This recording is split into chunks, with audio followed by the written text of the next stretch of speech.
বেনাপোল পৌর বিয়েবাড়ি বা বলফিল্ডের পাশেই এই ভাইরাল গেটটি পেয়ে যাবেন। কিছুক্ষণ দাঁড়িয়ে থাকার পরে হাত দিয়ে একটু টাচ করতেই গেটটা খুলে গেল। রাতের বেলা বাস স্ট্যান্ডের পাশ দিয়ে যখন যাচ্ছিলাম তখন একটু ভিডিও করে নিলাম। আসসালামু আলাইকুম। সকাল সকাল আরো একটা ভিডিও নিয়ে চলে আসলাম। রাতের বেলা আজকে পিকনিক হবে, এই জন্য আমরা সবাই মিলে কাটাকুটু করে নিচ্ছি। হ্যাঁ, আমরা কিন্তু মেয়েরা কেউ রান্না করব না, আজকে রান্না করবে ভাইয়ার অফিসের এক কলিগ। সত্যি কথা বলতে পিকনিকটা এত সুন্দর হয়েছিল, এক কথাই প্রত্যেকটা খাবারই অনেক বেশি ভালো লেগেছিল। ভিডিওটি করতে গিয়ে আমার কেন জানি মনে হচ্ছিল পিকনিকটা এখনো আমার গালেই লেগে আছে। রাতের বেলা ছাদ থেকে একটু ভিডিও করে নিয়েছিলাম, বেনাপোলের দৃশ্যটা কেমন লাগলো। এদিকে রান্না হচ্ছিল আর আমরা ভাবলাম একটু বাইরে থেকে ঘুরে আসি। ফিল্ডের পাশে এই ছোটখাটো রেস্টুরেন্টে চলে গেলাম। রাতের বেলা মেয়েদের সাথে কাটানো এটা ছিল আমার সেরা সময়। কিছুক্ষণ এখানে ঘোরাফেরা করার পরে যখন চলে আসছিলাম তখন মনে হচ্ছিল আর একটু থাকলে হয়তো বেশি ভালো লাগতো, কিন্তু রাত 10টা বেজে গিয়েছিল বলেই তাড়াহুড়ো করে চলে আসছিলাম। তারপর ভাবলাম পিকনিক হচ্ছে ঠিকই, কিন্তু বাকি রান্নার ভিডিওটা করা হয় না, হলে কিছু পাবলিক বলবে পিকনিক হয়েছে কি করে বুঝবো,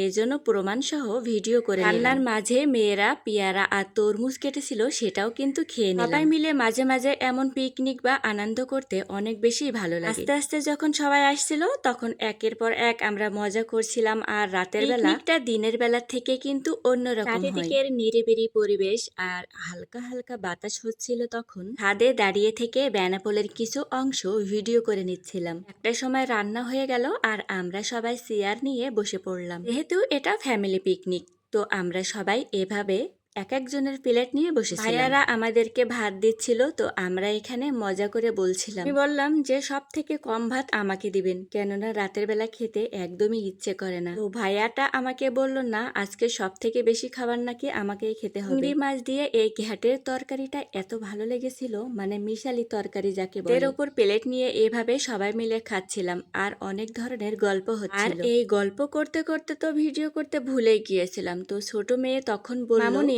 আপনি তো ভিডিও করেননি, তো খাওয়ার যখন শুরু করেছিলাম তখন আবার ভিডিও করে নিলাম। বছরে একবার দুবার সবাই মিলে যখন এক জায়গায় হই তখন এমন পিকনিক করলে ভালোই লাগে। সেসব কথা, একের পর এক আমাদের খাবার আসছিল আর আমরা খেতে থাকছিলাম। মাংসের পরিমাণটা আমাদের বেশি দিয়েছিল, যে যেমন খেতে পারবে সে তেমন নিতে পারবে। আবার কিন্তু এখানেই শেষ না, সাথে ছিল আমডাল, দই আর ছিল ঠান্ডা জাতীয় কিছু খাবার। পেট ভরে খাবারটা খেলাম আর নিচেই চলে আসলাম সবাই মিলে। শেষে বাকি গল্পটা করতে হবে না, এই জন্য আমরা আবার একজন এক একজনকে নিয়ে মজা করছিলাম। যারা যারা বেনাপোলের এই জায়গাটি দেখতে চান অবশ্যই আমাকে বলবেন। সুযোগ করে আপনার সাথে যদি আমি আরেকবার ঘুরে আসতে পারি আমারও অনেক বেশি ভালো লাগবে। এইসব জায়গায় প্রিয় মানুষকে নিয়ে হাত ধরে হাঁটাহাঁটি করতে, ছবি তুলতে অনেক বেশি কিন্তু ভালো লাগে। এখন থেকে তো বকবক করলাম আর নয়। আজকের ভিডিওটি এখানে শেষ করছি। সবাই ভালো থাকবেন, সুস্থ থাকবেন। আল্লাহ হাফেজ।